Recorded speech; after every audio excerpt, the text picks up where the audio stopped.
Good evening, folks. This is Diamond with the Oppenheimer Ranch Project, bringing you a grand solar minimum update on Sunday, January 14th at 10:09 p.m. Mountain Time. You're looking at the Zarkova eddy minimum forecast using historical data and predicted data. Star is where you are here.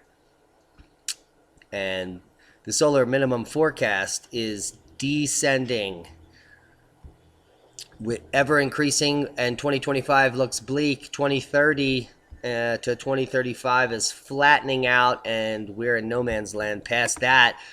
Let's check out the GFS models. You're looking at Europe here. Let's come over to North America real quick. This is tomorrow morning. There will be a blizzard, a mild blizzard. There are snow warnings all throughout the Midwest here in the Great Lakes, and this snow event is going to whip around and form a line of snow that goes all the way down to central Texas and moves its way. Look at that.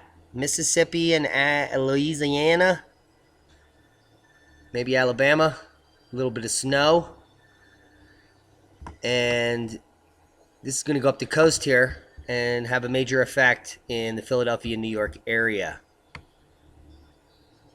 That's a heads up. Then the major storm moves in on the west coast, right over Rattlesnake Ridge and the crack in the world.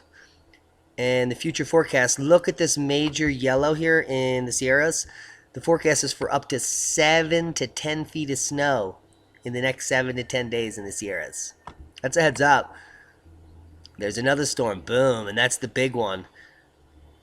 It's going to bring major problems to the northeast. Again, looks like a similar pattern. Look at this guy on the 23rd, and this is going to bring massive snow and rain into the Sierras.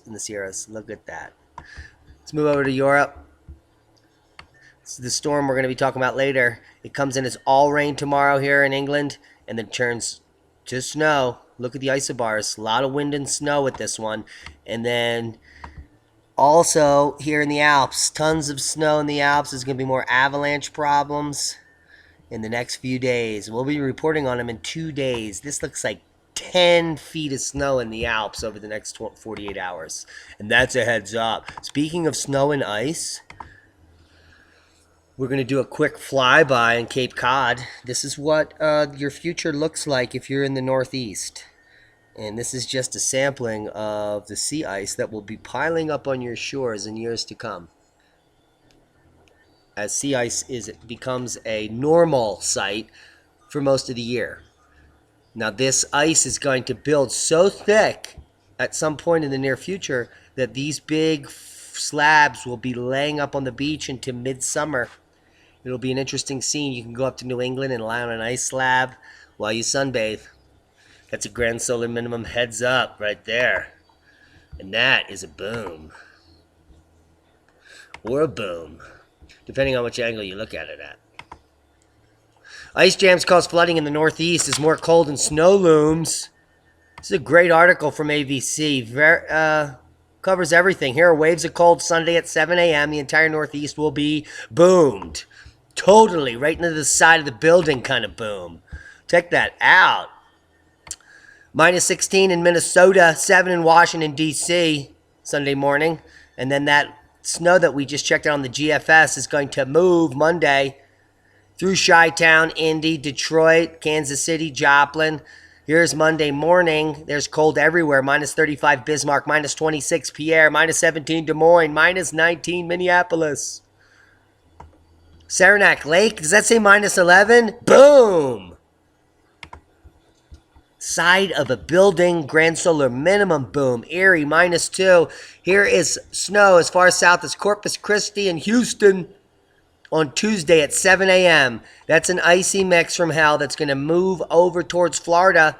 7 degrees in Little Rock Tuesday morning. Minus 3 in Lexington. Minus 5 in Louisville. Minus 6 in Columbus. Ben, I'm sure you're glad you moved to the desert. It's been warm out here. By late Monday and early Tuesday, the light snow will reach Ohio and Tennessee valleys, as well as parts of northern Texas, Oklahoma, and Arkansas. Heads up Harrisburg, Albany, Joplin, Missouri. Through Tuesday, there is snow coming. Unsettled pattern through Wednesday will go up as a nor'easter. The track is uncertain, but Boston, heads up, you're going to get slammed again. Do you see a pattern here? Grand solar minimum much? Boom. We'll talk about that car. That actually happened yesterday. Snow along the front will reach the East Coast by late Tuesday and Wednesday, with a possible new storm developing near the coast during this time. And we'll be watching that.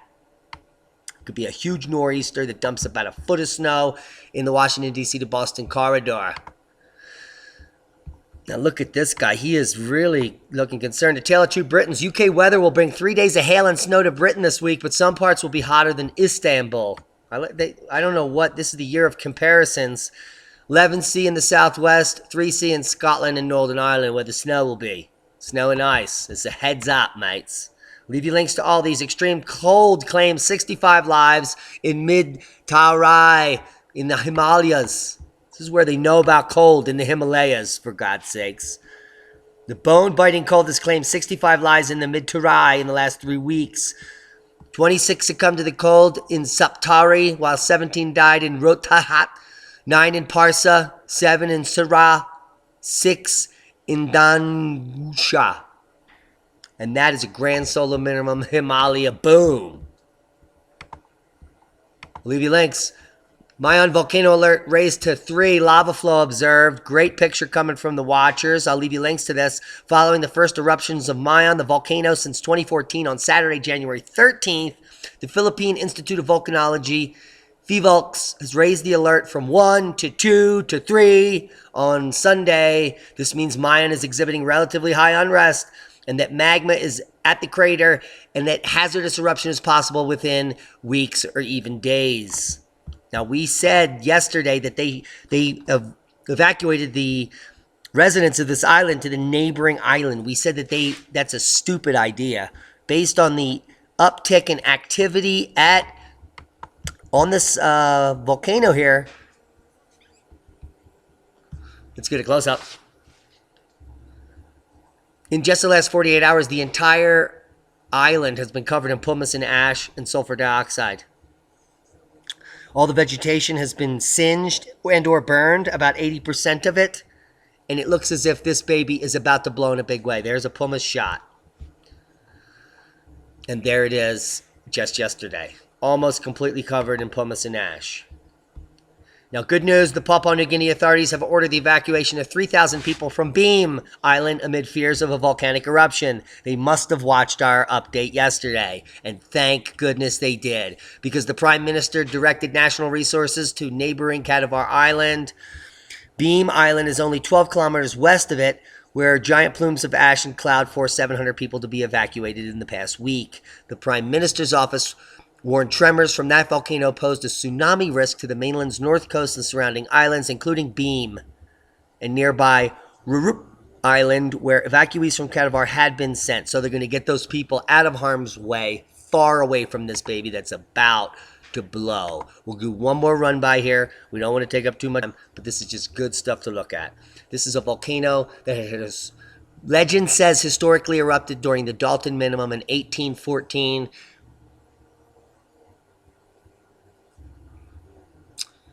Just like another volcano that also recently awoken.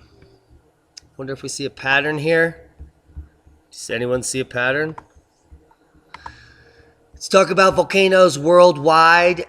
Agung is erupting today, Reventador. Mayon, which also erupted in 1915 during the Dalton minimum. Sacajarima is just erupting now while I'm talking. Samancaya and San Miguel. There's a picture of Sacajarima erupting now on the 15th, which is tomorrow according to where I am, but it's actually today there. That's a heads up. To add to the list, we have San Miguel. Volcanic ash emissions were reported. Agung has an eruption with the cloud. Sabancaya, volcanic ash, sporadic puffs. Reventador is ongoing volcanic ash. And Mayon has a volcanic ash cloud unknown reported observed. Volcanic ash. And that is a volcanic ash. Boom, boom. Boom, boom, boom. How do you do that? Well, we're going to give you that article. Here's how that car got wedged in the upper wall of the 2-story building in Orange County, California. That's a lot of crack cocaine and about 160 miles an hour in a median. And then you go boom, boom. We like to have fun here, don't we? Powerful, deadly earthquake rocks Peru. That's no fun. At least one dead while we're making the video. Emergency crews in Peru were digging for survivors. There's big news and analysis coming in this minutes after I'm done ranting here. The magnitude 7.1 quake crumbled roads, destroyed more than 100 homes, leaving hundreds homeless. And that is only the beginning, guys. And let me tell you why. We're going to skip over this Philippines warning. There are 10 quakes and tremors growing in strength. And if we have time, we'll get back to it. But let's talk about the 7.2 that has no aftershocks in 24 hours since it occurred. Now, what does that mean to us? It means that this could be a foreshock. And let me tell you why. And this is bad news for this area. Because if we have one dead and hundreds of homes crumbled and homeless people already, and this is a foreshock, the 8.5 that's about to hit that area is not going to be nice on the structures. So over the last 7 days, we've gone from 4.6, 5.1, 4.8, 5.1, 5.0, 4.1, 4.6, 4.6, 7.1 in this region. And let's just run it down. The green quake was 3 days ago. The pink quake was 7. So that's the first one, 4.6. And then 5 days ago, we had a 5.0, an increase in magnitude from a 4.6 to a 5.0 5 days ago. So 7 days ago, a 4.6, then a 5.0. And notice how it's jogging down and up. And then 3 days ago, 4.1. A day ago, a 4.6. 3 days ago, a 4.6, and then a day ago, a 7.1. Now, why do I think this is still not the main quake? Because typically after the main quake, you'll have 10 lesser quakes in magnitude. And we haven't had a single quake. And this is a pattern developing of larger and larger earthquakes in this area. So heads up to an 8.0 or larger coming in the next 48 hours if conditions permit. And that's bad news for this area. And a warning that there could be a larger quake. This could be a pre-quake to an even larger quake based on what has occurred here. Now the Philippine 10 quake and tremors growing in strength is right in this area, where we have another 5.1 at 12 kilometers northeast of Palawan. There have been many quakes in this area that they think that these could be precursors to a larger earthquake. So there's a heads up there. Also up here in Hardy, we've had a 4.0 today, I believe. 157 kilometers west of Port Hardy at a depth of 10 kilometers. There's also some more intermediate quakes, a 3.3 in Ferndale. 3.7 in Ludlow, heads up. 3.0 in Summers, Montana. So this 7.1 that has not had a single aftershock in 24 hours does not bode well for the people in Peru. There could be an 8.0 or greater occurring at any moment. Hopefully we'll get some aftershocks to release the pressure, but there's a pattern of increasing magnitude earthquakes. And the way it works, I'll leave you links to this with foreshocks and aftershocks, is that you do not have the main quake until the main quake occurs. So an aftershock is a smaller earthquake occurring after previous large earthquakes. And these happen all the time, almost 100% of the time.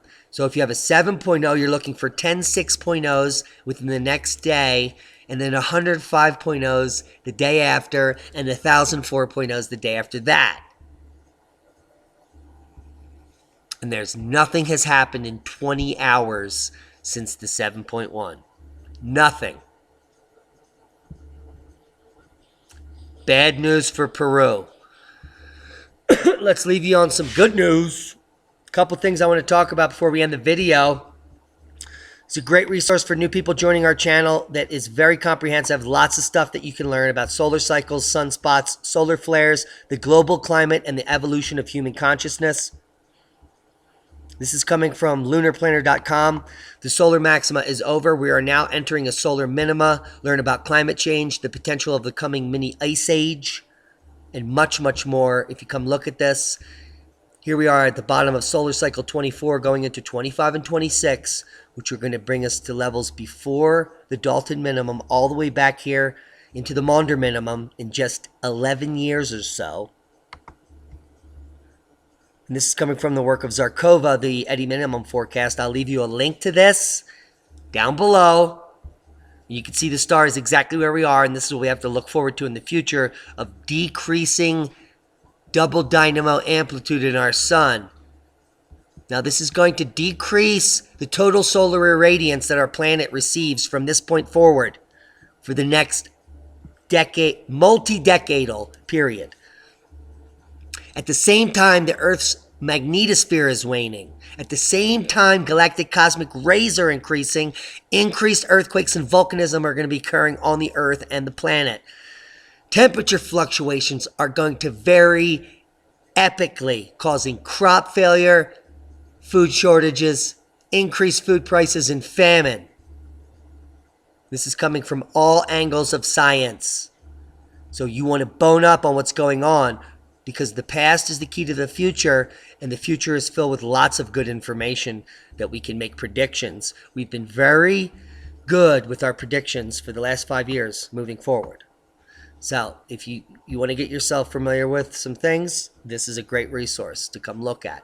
It has solar cycle charts, predictable graphs, some background on the sun and other information. You can also go to Suspicious Observer to glean that information, but I want to come bring you down here to the center of the paper. Here we can easily see the waning magnetosphere and the polar field strength. We're all the way out here at 2017, about to go flat by 2025. You can come here and see a graphic on the thickening ice, multi-year ice, as the years progress during global warming and the nonsense there. You can see the predicted mini ice age here based on climate cycles. You can see some information here on CO2 and how cockamamie the idea that CO2 is going to kill us all, and what a small fraction of the Earth that we make is, and how pathetic that whole hypothesis ever was.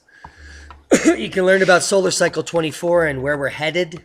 You can look at the ISES solar cycle sunspot number progression and learn a lot about the positions of planets, which is why I'm all the way down here talking to you. Because the primary fact that many climatologists and environmentalists ignore is planetary cycles synchronized with solar cycles, which in turn drives the climate. And this is a big heads up to you, Ditranium, and you, Starman, who are well aware that planetary, and Adapt 2030, sorry, buddy, David Dubine, I left you out, that know about David Dilley and others, Diamond at the Oppenheimer Ranch Project. We know that planetary alignments have to do with several things: cosmic catastrophe and climate change. So if you want to know about the 23-year Hale duplex cycle, or the Schwabe sunspot number cycle, or the Jupiter cycle, come down to at least the middle of the paper and find out about the Earth-Moon system, in turn receiving the modulated sun activity via the lunar cycle.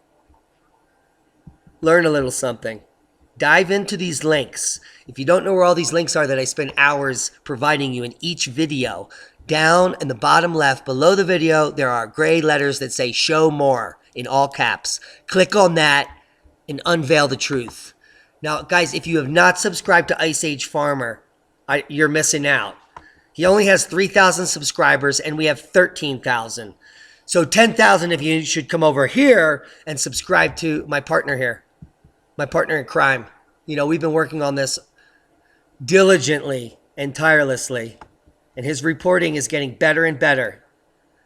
And it's in your best interest, if you want to have the most broad-based knowledge base about surviving and thriving in the coming future, you need to come over and subscribe to Ice Age Farmer and watch episode 30 of his podcast, Volcanic Seismic Uptick. And that is a heads up. So let's blow his subscription base up, please. I'll leave you links to the car in the wall. It's hilarious, and that's a boom. Don't do drugs, kids. This is where it gets you. Guys, I hope you got something out of the video. The Eddy minimum forecast is down from here.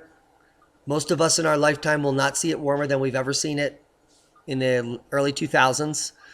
The climate change is going to be very chaotic as the double dynamo goes out of phase and becomes almost flat. And as the Earth's magnetosphere wanes and the galactic cosmic rays increase, we're going to expect more volcanic eruptions. We're just waiting on the large one that's going to plummet the temperature 1.5 C. That's happening anytime in the near future. Could be right now. Subscribe to our channel if you haven't. Hit up the Ice Age Farmer. Go to Al Gore's Twitter and tell him he's a D-bag. Peace out. Be safe.